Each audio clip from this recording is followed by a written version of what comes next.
Hey, I'm Robin McClendon.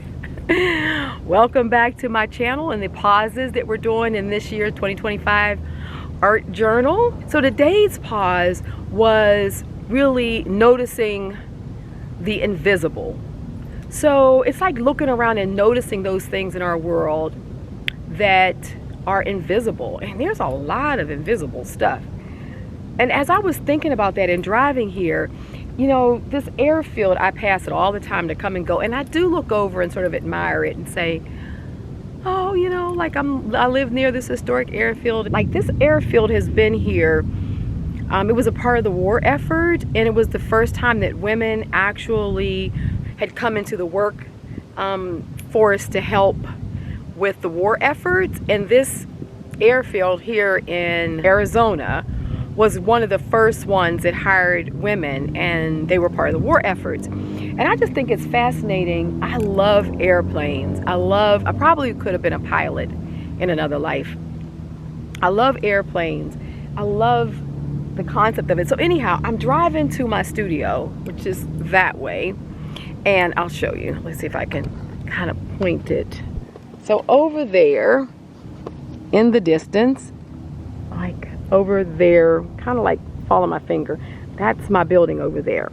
All these planes here are being repaired, and there is on another end down there, there's a whole airplane graveyard, like where the planes that are have been decommissioned are kept, and then the parts are used to fix the new planes. So anyway, I do look at that and I think, oh, how cool, you know. But have I ever just come and stopped and done this? Have I ever just driven, made a right turn instead of keeping straight and come down and just see how close I can get? And I didn't even realize I could get that close to the airfield without going on the campus. And so, like, it just made me think about noticing the invisible. And in a way, I'm noticing something that basically has been invisible to me in my own backyard. I had this case. I don't remember. You guys might remember me having gotten this case from the Goodwill. And I liked it because it was one of these old style organizing binders. It had a little handle on the top so it's easy to carry. It has some outside pockets.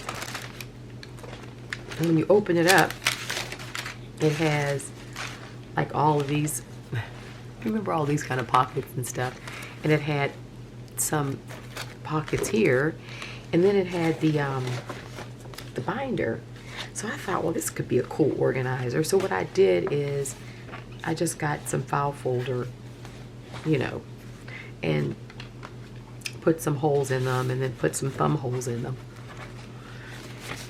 and put them in here. And so so it just gave me more slots for stuff. And I had probably done this a year and a half ago, and it was among the stuff in my studio, and I don't remember the last time I actually looked in it.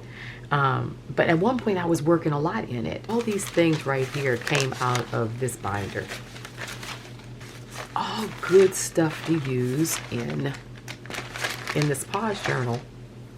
But what was crazy, so like that was one thing that was, you know, noticing the invisible. I have this case here. I was using it as an organizer. I had used it a lot for one point, and then with all the different moves, it had just kind of got stuck in a corner somewhere. And then when I was moving to the new space, it had gotten unearthed, and I had laid it out on the table. So when I was leaving out, I looked back at it. I thought, let me go back through that because I know it's some good stuff in there. I wanted to show you all that because I want to encourage you to just pull out one of your boxes, pull out something that you've put stuff away in, and let's use it. This week, I'll be thinking a lot about this, and I'm sure on my way to the studio, I will make it more of a routine to stop here. But as I was doing the journaling and thinking about, you know, noticing the invisible, I found myself also realizing where I have been invisible, like in my own life. You know, where have I not allowed myself to shine?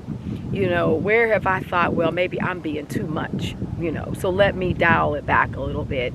I have a very dynamic personality. I'm very, you know, I have a lot of up energy. I can sort of be loud, a little wild sometimes. And I've pushed that back oftentimes, you know, just making that part of me invisible because, you know, oftentimes I feel like it's misunderstood, or I'm misunderstood, or maybe I am a little bit too much. I could dial it back some.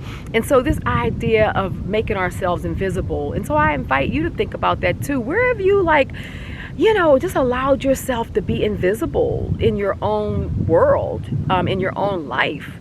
And yes, maybe because of social decorum and, you know, just doing what's right. I do agree that me dialing myself back sometimes is okay. But do I do it when it's just me? And are there areas where I'm allowing myself not to shine when it's just me and myself, like they say, me, myself, and I?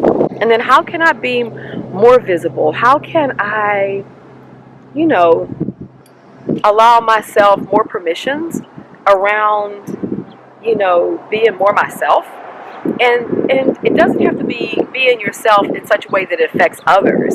Just being yourself in ways that allows you to shine more and soar more in your own life. So yeah, anyway, noticing the invisible. And as I get ready to board one of these in about a week to head to Thailand, I'm full of excitement and curiosity. I've never been to Thailand before, and it's one of those trips that is like a treat to myself. Like, I'll be there for about a month, and I won't know anyone. The first part of it, I will be a part of a retreat where we're going to be doing eco staining and creating dyes and inks with natural plants. So I'm excited about that.